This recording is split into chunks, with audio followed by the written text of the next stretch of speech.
फटाक 30 सेकंड में खबरें डाउनलोड कीजिए। तक क्या घना कोहरा, हार्ड कपाने वाली ठंड और ऐसे में भी घर की चार दीवारी की बजाय अपने खेतों में बैठे ये किसान, बारिश के चलते किसानों की बर्बाद हुई ये फसल की तस्वीरें उस दर्द को बयां कर रही हैं जो उसे आजादी के 75 साल बाद भी मिल रहा है। वो कभी खाद के लिए लाइन में दम तोड़ देता है, कभी फसल को बचाने के लिए गर्म तपती दोपहरी में खुद को जलाता है, तो कभी मूसलाधार बारिश और कड़कड़ाती सर्दी में अपनी फसल की रखवाली करते करते ही इस दुनिया को अलविदा कह जाता है। किसान यूं ही अन्नदाता नहीं कहलाता, धरती के आंचल को खून पसीने से सींचकर दूसरों के भोजन की थाली सजाता है। लेकिन कभी कुदरत का कहर तो कभी सरकारों की अनदेखी अन्नदाता को रोने पर मजबूर कर देती है। गर्मी में इसी राजस्थान का पारा दुनिया में रिकॉर्ड तोड़ देता है, वहीं सर्दी के मौसम में ये हिल स्टेशन बन जाता है।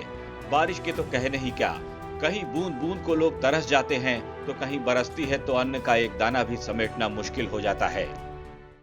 अभी लगभग 7 बजने को है और कड़ाके की ठंड में गेहूं में कूड़ बोड़ने पड़ रहे हैं। अब सर्दी से बचने के लिए कोई इलाज तो नहीं है, खेतों में बस एक थर्मस में चाय लेकर आते हैं तो उसी से काम चलाना पड़ता है।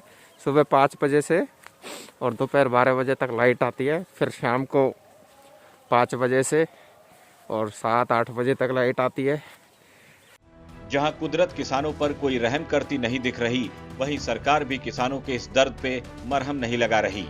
पहले अपनी फसल को तैयार करने के लिए खाद, लाठी डंडों की मार, तो वहीं पानी के लिए बिजली का इंतजार और उन सब पर भारी अगर फसल तैयार भी कर ले तो उसे बचाने के लिए गोदामों में रखने के लिए जद्दोजहद।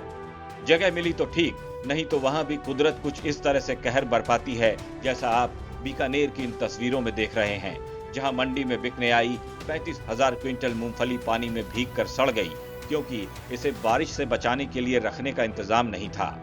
वजह चाहे गर्मी हो, पाला हो या बारिश, देश भर का पेट भरने वाले हजारों लाखों ऐसे किसान हैं जिनकी किस्मत में शाम को भूखे पेट ही सोना लिखा होता है। ब्यूरो रिपोर्ट, राजस्थान तक।